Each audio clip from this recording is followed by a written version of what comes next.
Welcome back. It's right about 3:05 on this Saturday, 10:50 a.m. presentation of Asian Media Worldwide. My name is Vishnu, and this is the second hour of the Vishnu Show for this Thursday, March 11th.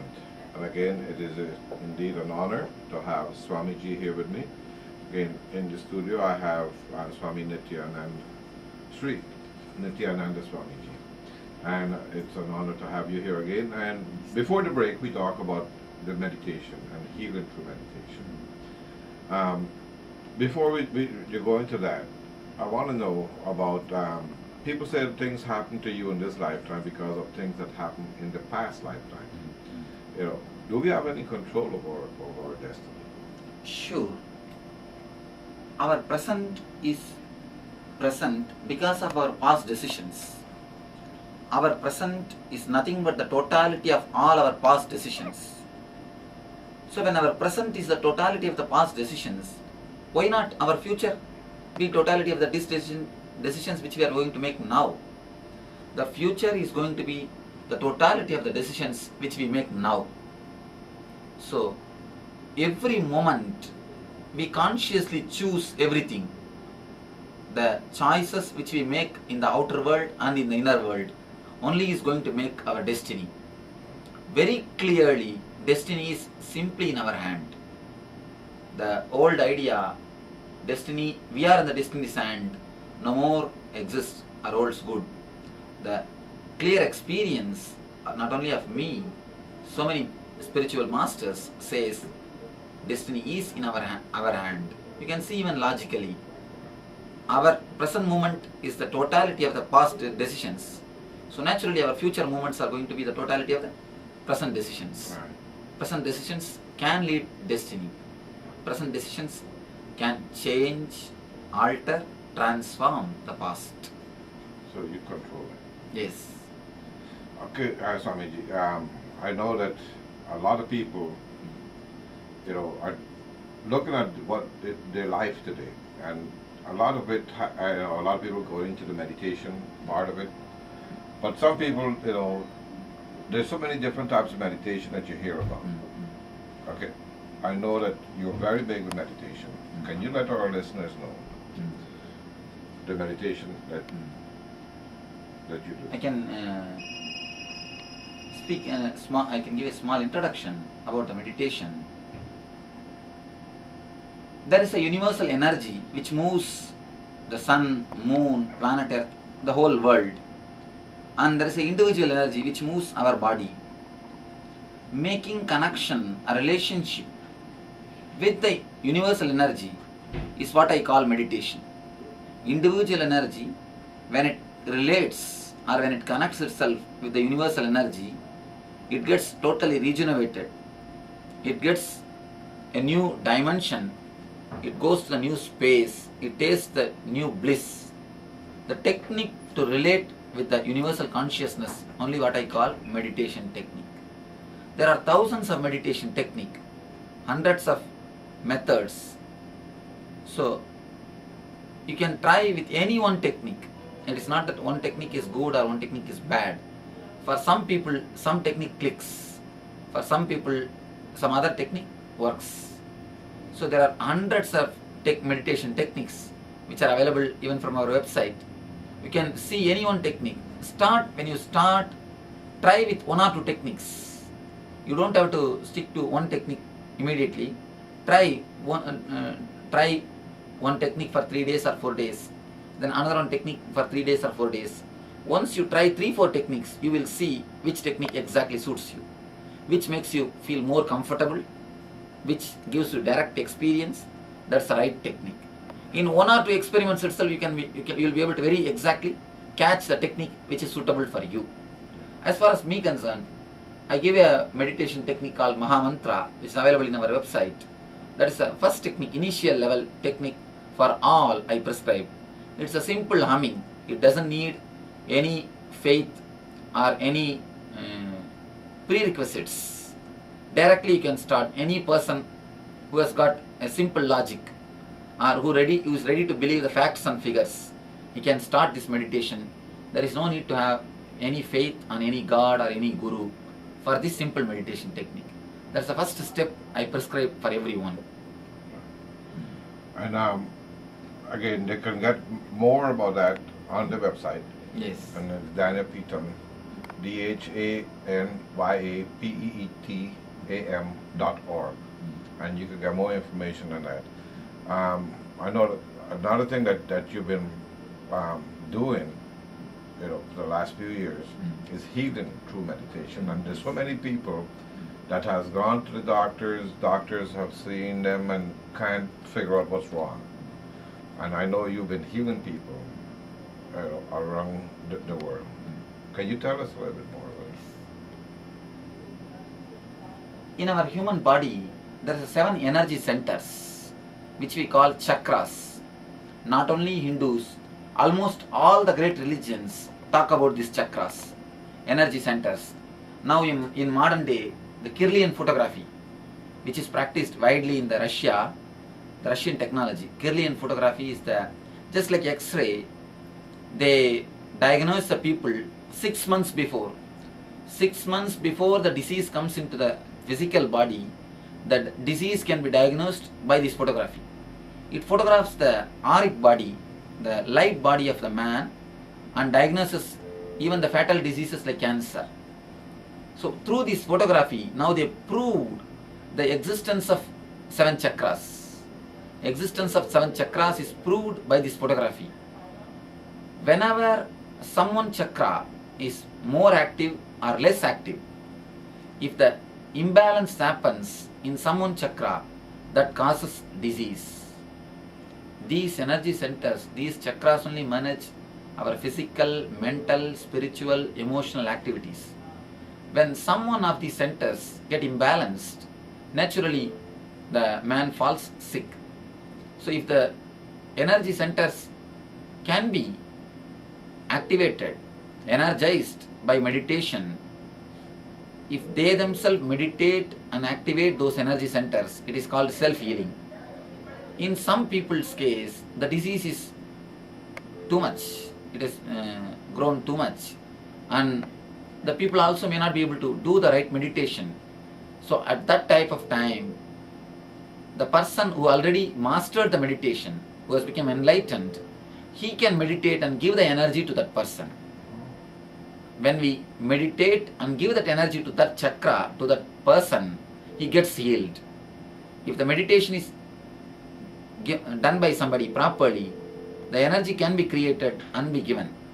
If he himself does the meditation and gets healed, it is self-healing. If somebody else does the meditation and gives the energy to him, it is healing. We may ask, can energy be given? According to Einstein, whatever exists is energy. So, energy is subtle matter. Matter is subtle energy. When matter can be given, when I can give this kerchief, when I can give something, some audio cassette to you, why not energy? So when matter can be given, energy can also be given. A right method and right technique is the only thing necessity for energy to be given. It is not that I only heal. I tried by divine grace to make this healing as a system, scientific system, because in ancient days it was practiced as a system. It's an inner science.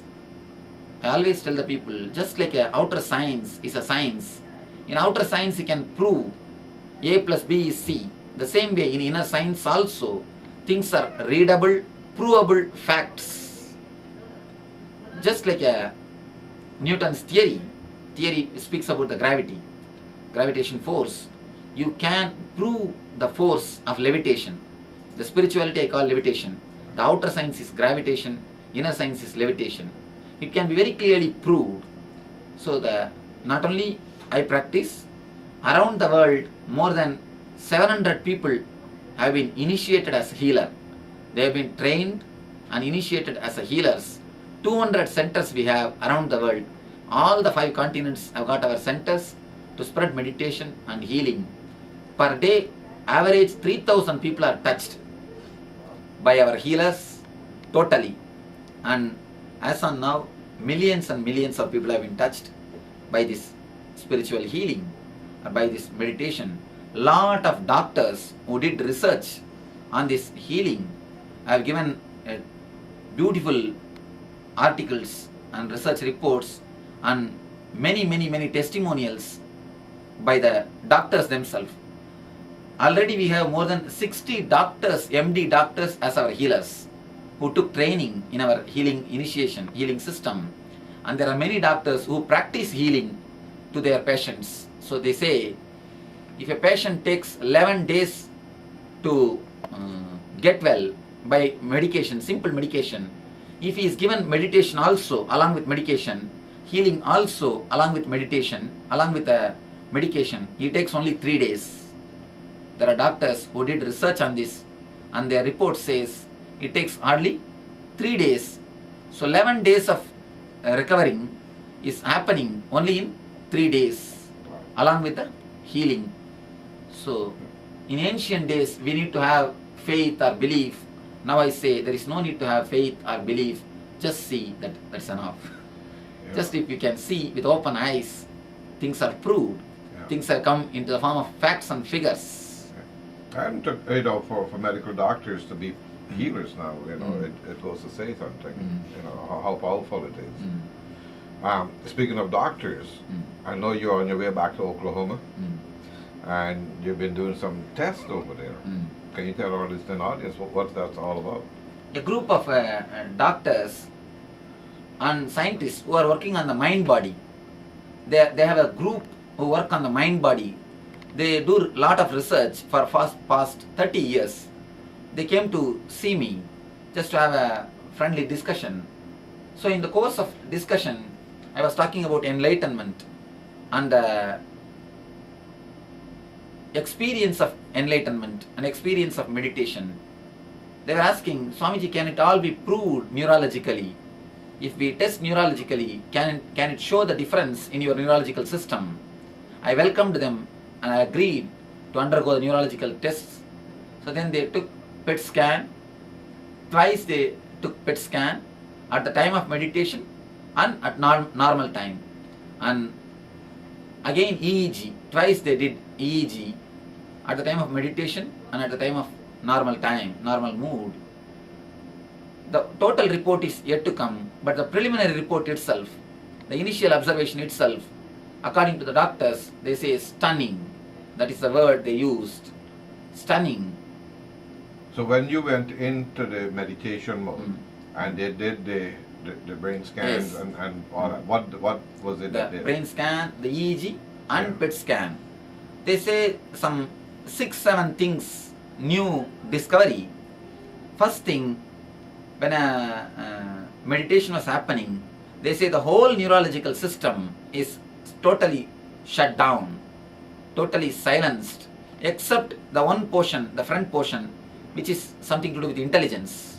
Except that portion, the intelligent portion, all other portion something to do with visualization, part which is supposed to be related to the hearing, all other sensory portions, everything else is shut and everything else is totally in silence. Only this portion is active 5 times more than ordinary human beings. 5 times more than ordinary human beings. And there are few more things which they have discovered. They are just by a mere will, the whole mind is switched off. The graph of EEG shows a clear difference. Almost the line of the graph line has become silent. And some more things, they are working on some more things. How the thoughts raise through the pictures, they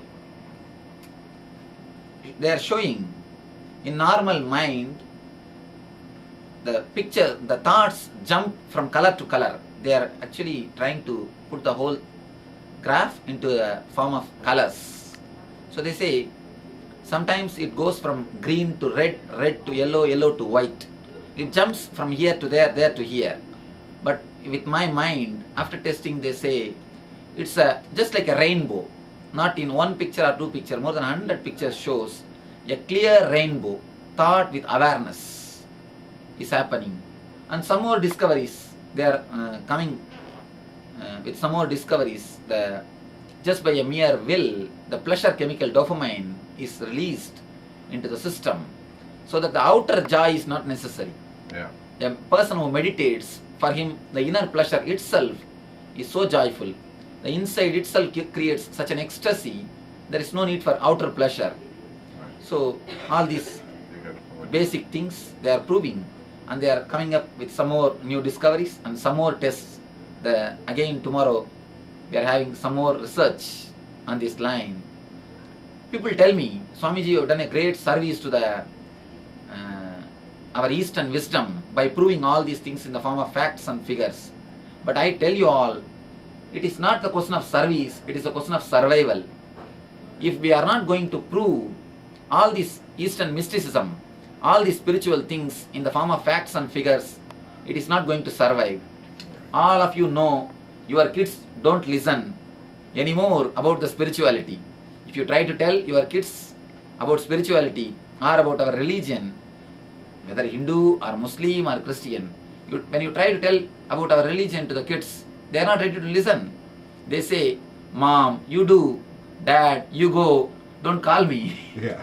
So, if they are not proved, if they are not given enough of proof, our great ancient masters, our rishis, our sages, our saints, they are all not fools. The lifestyle or the way of living which is created by them has got a solid truth in it, has got a solid proof for everything. So, unless we prove all these things, our kids are not going to listen to the great teachings or great lifestyle of Eastern mystics, or the rishis. So it is not the question of service, it is a question of survival. We have to prove to the whole world the power of meditation or the power of spirituality. Unless it is proved, it will die. So we are here to prove it. And I'm sure everyone out there appreciates you doing that, so that it could live on. And it will be living on for generations to come, because this has been around for thousands of years. Sure. And the way of the computer age, everything has to be proved. Yes. Yeah. Unless it is brought in the form of facts, people are not going to listen. Right. The doubt is going to be the language of the future. Yeah. Believe me or have faith, all these words have become outdated. Yeah. We cannot spread anything in the future using the words have faith in me, have belief in me. These words are not going to work. Right. See is the only word which is going to work. Yeah. The future language is going to be seeing, not believing. Right. So it has to be brought in the form of facts and figures. So Swamiji, again, we want to let everyone go on to the website and get more information Yes. about this. And again, it's dhyanapeetam.org, or you could go on to swamisworld.com. And I know, Swami, you're not only going to Oklahoma, but you're going on to other places also. I know you're going to be in New York and New Jersey, and you're going to be there from the 16th, 17th, 18th, and 19th doing the discourses. And then you're going to be doing the ASP, and that was the Ananda Purana program, and that's going to be on the 20th and the 21st. And then you're going to have the healing on the 22nd of March. And then on the 23rd, 24th, 25th, and 26th, you're going to be in Columbus, Ohio. Yes. And then you're going to do the ASP on the 27th, 28th, and then on the 29th. Okay. So, Swamiji, and we know you have a very, very, very busy. I have about 35 seconds left. Yes. I do really appreciate you taking the time. I know your schedule is so tight. And our listeners out there do appreciate you coming on Thank you. and sharing your wisdom. Yes, thank you. And we wish you all the best with the testing that's going on. Thank you. And we know it's going to be a breakthrough Yes. for generations to come. Yes, thank you. Okay. So let you all have the meditation and have eternal bliss, Nitya Ananda. Thank you. Thank you again, Swamiji.